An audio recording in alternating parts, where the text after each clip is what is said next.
Bom dia, turma. Tudo bem por aí? Espero que estejam se cuidando nessa quarentena. Bom, na aula de hoje a gente vai iniciar um conteúdo novo, tá bom? A gente vai estudar hoje o texto dramático. Para a gente entrar nesse conteúdo, vale a pena lembrar que quando a gente estuda literatura, a gente tem três tipos de textos que têm características diferentes e que eles são englobados. Então, se você pegar e fazer uma caixinha, você vai fazer uma caixinha. Esses textos são poemas. E vai colocar lá todos os textos da literatura que vocês encontrarem que forem poemas. A outra caixinha, texto narrativo. Todos os textos que você vê que tem um narrador, personagem, tempo, você vai colocar naquela caixinha. E agora, a terceira caixinha que vocês vão estudar é a caixinha do texto dramático, onde todo o texto dramático a gente vai colocar naquela caixinha lá. Então a gente chama esses três caixinhas de gêneros literários. Então o gênero lírico, que é o da poesia, o gênero épico, que é o do texto narrativo, e o gênero dramático, que é o que a gente vai estudar hoje do texto dramático. Isso é imprescindível para qualquer tipo de avaliação que vocês vão ter daqui para frente e é importante para vocês saber quais as ferramentas vocês vão utilizar para a interpretação de um texto. Por exemplo, quando vocês se deparam com o texto narrativo, vocês vão lembrar que vocês têm algumas ferramentas. Vocês conhecem os tipos de narradores, vocês conhecem os tipos de tempo. Então vocês têm esse domínio. E agora com o texto dramático a mesma coisa. Sabendo que o texto dramático ele extrapola a literatura. Porque eu posso pegar um texto dramático, tipo aqui a gente tem uma peça de teatro, né? Eu posso pegar um texto dramático e ler com um colega e a gente só efetuar a leitura desse texto, né? Então, eu vou ser a Maria, ele vai ser o João. Bom dia, a gente pode fazer essa dinâmica. Agora, por que eu falei que o texto dramático ele extrapola? Porque ele tem a característica de ser encenado. Sempre que o dramaturgo, o autor, for escrever um texto dramático, ele tem que pensar assim, nossa, mas como que eu vou querer que seja essa cena? E ele vai fazer uma rubrica e vai falar, o ator estará na frente do palco, o ator estará de costas para o público. Logo, observem, esse dramaturgo tem que pensar que vai ter um palco, como que vai ser a organização desse palco e principalmente que vai ter um público. Essa plateia, ela pode interagir ou não. Então, isso tudo é para introduzir esse novo texto que vocês vão aprender a partir de agora. Para deixar um pouquinho mais dinâmica essa aula, esse vídeo, eu vou deixar agora para vocês um trecho de uma peça que o grupo Galpão, é um grupo mineiro, um grupo de Minas Gerais, encenou. Essa peça é Romeu e Julieta, um clássico da história da dramaturgia.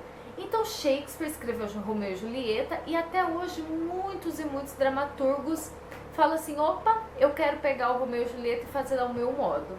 Então vocês vão ver agora como que o Galpão organiza esse Romeu e Julieta deles. Observem. Tambores!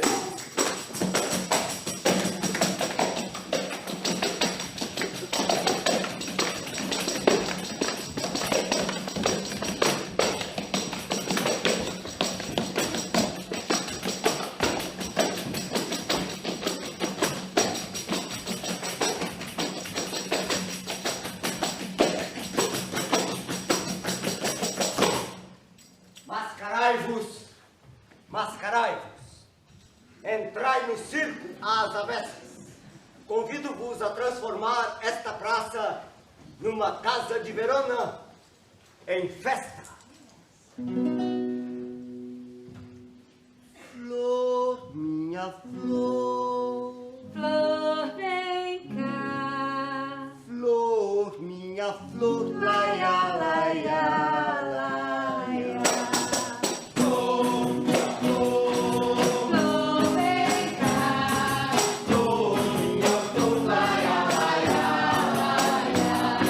É o que tu quiser.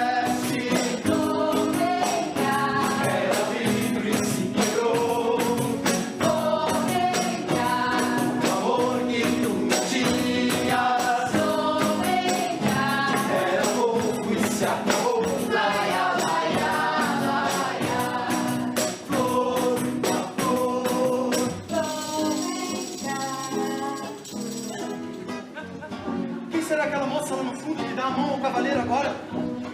Oh, ela ensina as luzes a brilhar. Dizia que pende da face da noite, como o brinco da orelha de um etíope. Ela é pura demais para ser conquistada, mas é bela demais para não ser amada. Pela voz, eu juraria que é um Montecchio, um dos nossos inimigos, o espião que veio aqui zombar da nossa festa. Meu jovem Rominho! É o vil Romeu! Sossega, Tíbado, meu sobrinho! E deixa-o sossegado também. Ele se porta como um cavalheiro. Ah, é um pau patife! Ah, saberei com tempo! Bom minguar! Bodô, seu intruso! Tudo agora se atribui! Mas breve há de amargar-lhe essa doçura! Vou ver depois da dança onde ela está. A minha mão se purificará tocando a sua mão. Coração, coração, tu já terás amado alguma vez? Oh, não! Os meus olhos o negam com firmeza. Pela primeira vez, vejo a beleza! Oh, minha flor! Oh, minha flor! Sempre farei com minha mão sacrílega o santo relicário dessa mão. Para tão doce falta, doce pena esta, meus lábios, dois humildes peregrinos, só vos pedem a graça de espiar com ternos beijos a profanação da minha rude mão. Meu bom Romeiro, sois severo demais com a vossa mão, que só mostrou com isso a sua devoção. As santas também têm mãos, que os romeiros podem tocar quando eles bem desejam, e unindo as palmas é que as mãos se beijam. As santas e os romeiros não têm lábios? Sim, Romeiro, mas só para a oração. Ah, se assim é, minha santa querida, que os lábios façam o que faz a mão. Eles vos rogam, concedei a graça, para que sua fé não se desfaça. Porém, as santas, para conceder as graças, não precisam se mover.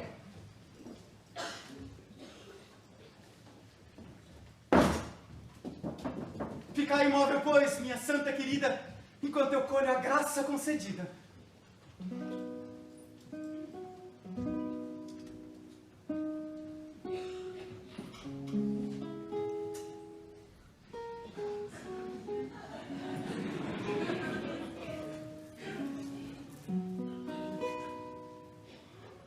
Ai, vossos lábios, dos meus o pecado apagaram. Mas com vosso pecado, os meus ficaram. Ficaram com o pecado? Oh, doce usurpação!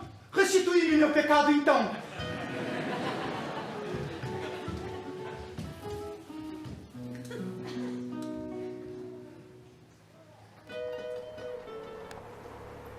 Bom, então esse é o Romeu e Julieta do Grupo Galpão. Quem concebeu essa peça, a organização cênica, como que o palco estaria organizado, quais os elementos, qual o figurino, foi tudo o Grupo Galpão. O diretor principal, a direção geral, é do Gabriel Vilela. No entanto, ele mesmo fala que o grupo como um todo teve participação, porque a cada reunião, a cada discussão do texto, a cada discussão da história do Romeu e Julieta e do Shakespeare, eles traziam novos apontamentos e aquilo ia entrando na concepção geral da peça. Esse teatro que vocês estão vendo aí é o teatro elisabetano, é o teatro que é uma reprodução, é lógico, mas porque o teatro que o Shakespeare fez pegou fogo. Então essa é uma reprodução do teatro do Shakespeare. Então na época do Shakespeare os teatros eram céu aberto, iluminado com a luz solar, logo as peças teriam que ser durante o dia. E eles tinham esses níveis que separavam as classes sociais, quem ia assistir em cima, quem ia assistir embaixo. O Galpão vai lá e reorganiza o teatro a partir da ideia de peça que eles premeditaram, né? Então vocês vão ver que tem uma Kombi ali no meio do palco, porque o teatro, a princípio, é o teatro de rua. Então essa peça ela foi encenada em 2012 em Londres e eu estou deixando o link para que vocês assistam ela como um todo. Eu vou retomar essa peça lá no segundo bimestre quando a gente for falar do Renascimento, tá bom? Então vamos lá. O gênero dramático é o texto escrito para ser encenado. Ao ser escrito para ser encenado, ele tem que se preocupar com algumas coisas que o outro não. O texto narrativo. Ele se preocupar em encadear as cenas sem a necessidade de um narrador. Porque o narrador do texto narrativo, ele pode interromper a sequência cronológica a qualquer momento e falar assim: leitor, para você entender a vida de Romeu e a briga dos Capuletos com Motéquios, você precisa voltar lá na infância do Romeu. Vamos comigo até lá? E o narrador segura na mão do leitor e vai lá para a infância do Romeu. Na peça de teatro, isso não está proposto. Claro que a gente está falando de um teatro puro, de um gênero puro, que depois, ainda bem, a humanidade também modificou muito e hoje a gente tem sim essa figura que é um personagem. O narrador acaba sendo um personagem. Na primeira cena, o narrador aparece como se fosse Shakespeare. E ele fala assim, eu convido vocês a transformar esse teatro num baile, né? Que vai ser o baile em que o Romeu vê a Julieta e se apaixona por ela. Então, o dramaturgo, ele tem que pensar nisso. Ele tem que pensar que atores vão estar em ação, em cena, reproduzindo a história do Romeu e Julieta como se ela estivesse acontecendo agora. Como se toda vez que um ator sobe em palco para fazer o Romeu, ele vai estar encenando pela primeira vez aquela história. Isso é uma característica muito importante do gênero dramático, que é o agora da encenação. Esse agora da encenação, ele precisa ter um palco. Esse palco não precisa ser um degrau, tá? Pode ser na rua também. O Galpão mesmo é um teatro de rua. Essa peça Romeu e Julieta é um teatro de rua, tanto é que tá lá a Kombi, as escadas. E eles faziam sempre ao entardecer, na cidade de Minas Gerais. Porque daí aparece a estrela e a lua, uma varinha. O ator que faz o Shakespeare, ele fica segurando a estrela e a lua. Isso também é uma indicação cênica. O encenador foi lá e fez uma rubrica e escreveu: ator que faz Shakespeare segurará a lua nesse momento, né? Então são indicações do dramaturgo. Observem também que ao longo da peça existem coisas que o cenário indica. Então o dramaturgo também tem que pensar como que vai ser o cenário. Se vocês observarem essa imagem aqui, vocês vão ver que o chão, ele está desenhado com dois corpos mortos, dois corpos estirados. Porque já na hora do baile a gente sabe qual é o final do Romeu e da Julieta. Isso não é escondido. Todo mundo sabe que o Romeu morre e a Julieta também no final da história. Só que pro dramaturgo interessa como que o grupo vai encenar essa história do Romeu e da Julieta, que é uma história tão importante para a literatura universal, né? E aí, como eu já falei, existem alguns outros elementos, como o figurino. O Romeu vai estar sempre em perna de pau, porque mostra a necessidade e a vontade que o Romeu tem de se equilibrar num mundo totalmente em desequilíbrio. A gente, só assim, fazendo um parênteses, uma digressão, o Shakespeare está escrevendo no momento em que há uma passagem do trovadorismo, um momento da história com sua própria forma de organização, para o Renascimento. Outro momento, o teocentrismo, onde Deus está no centro de tudo, para o antropocentrismo, onde o homem começa a assumir a liderança. E aí a gente tem, por exemplo, alguns físicos e filósofos descobrindo coisas sobre a Terra que hoje se contesta, mas que foi uma descoberta naquele momento muito importante, porque uma sociedade passa a se mexer. O Shakespeare escreveu nesse momento.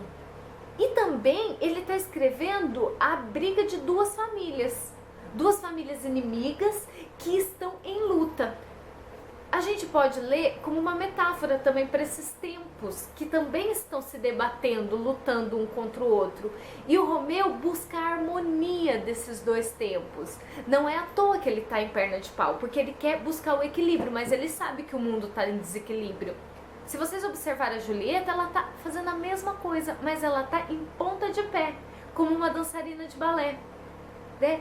Então, olha só, o grupo teve que pensar em tudo isso para levar para a cena algo que não está na linguagem da fala, mas está na linguagem corporal dos artistas, dos atores em cena. Então, tudo isso deve estar no texto dramático, de alguma forma está lá, apontando. A estrela e a lua, elas são metáforas do conhecimento, a luz que traz o conhecimento. É um mundo que está buscando conhecimento pelo homem. E aí tem uma parte lindíssima que o Romeu fala assim, que os olhos da Julieta brilham como a luz da lua. E aí ele vai buscar esse conhecimento no amor, não é verdade? Então tudo isso são formas de interpretação. Se eu sei que eu tenho que assistir uma peça de teatro olhando para todas essas coisas, então eu já começo a entender que eu não sou um leitor qualquer, mas eu sou um leitor que me coloco à disposição do texto e vou lá na caixinha do texto dramático e tiro todas as ferramentas que me vão ser úteis para análise e interpretação daquele texto. Tá bom? Então essa é uma aula resumida, eu teria muita coisa mais para falar, mas é uma aula resumida em que eu tento mostrar para vocês a diferença do texto dramático e para que ele é feito para ser encenado, e a diferença desse texto de um texto narrativo e de um texto poético. Espero que tenha ficado claro e que agora a gente vá para as atividades e para a leitura do conteúdo para tentar ver isso de forma mais dinâmica. Vocês estão lendo? Eu espero que estejam. Quem não consegue